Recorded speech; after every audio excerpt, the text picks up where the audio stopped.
Assalamualaikum warahmatullahi wabarakatuh. Nama saya Nur Ilham Amanina binti Azman. Saya daripada sekolah SK Kuala Abang. Cerita yang saya akan sampaikan ialah harga sebuah kejujuran. Di sebuah bandar yang pesat membangun, tinggal seorang pegawai muda bernama Farhan. Dia baru dilantik sebagai pegawai penguat kuasa di jabatan kerajaan. Farhan terkenal sebagai seorang yang jujur dan berdisiplin. Sejak kecil, ibunya sering berpesan, rezeki yang halal membawa berkat, rezeki haram membawa padah. Pesanan itu menjadi pegangan hidupnya. Suatu hari, Farhan ditugaskan untuk menyiasat sebuah syarikat pembinaan yang terlibat dalam projek besar kerajaan. Projek itu bernilai jutaan ringgit dan terdapat laporan bahawa bahan binaan yang digunakan tidak berkualiti. Farhan menjalankan tugasnya dengan amanah. Ia memeriksa dokumen, menyoal pekerja dan membuat laporan yang telus. Ketika inilah nilai kejujuran dan tanggungjawab benar-benar diuji.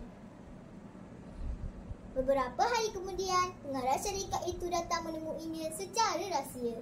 Farhan, kalau kamu tutup kes ini, saya akan beri ganjaran besar, katanya sambil menghulurkan beg berisi wang tunai.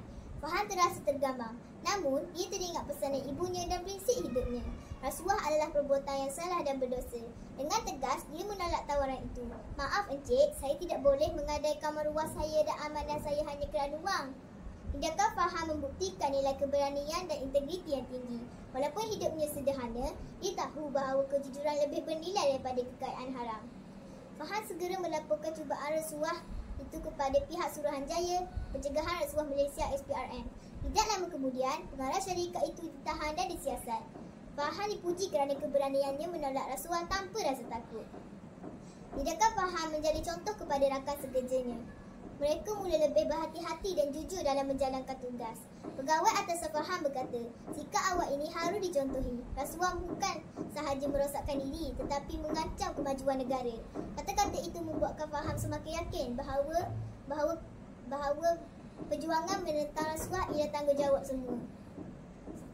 Beberapa bulan kemudian, Farhan menerima anugerah Wira Integriti Negara. Dalam ucapannya, dia berkata, saya bukan wira sebenar. Wira sebenar ialah setiap rakyat yang menolak rasuah dalam kehidupan harian.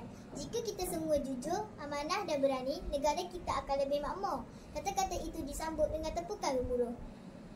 Kisah Farhan mengajar kita bahawa kejujuran, keberanian ialah asas kehidupan yang bahagia dan berkat. Rasuah mungkin nampak jalan pintas untuk kaya, tetapi akhirnya membawa kesengsaraan dan penyesalan. Sementara itu, kejujuran membawa ketenangan dan perhargaan sejati. Farhan pulang ke rumah dengan senyuman. Dia melihat ibunya tersenyum bangga. Mak, saya hanya buat apa yang betul, katanya lembut. Ibunya menjawab, itulah sinar kejujuran nak, itulah kemenangan sebenar. Sekian, terima kasih.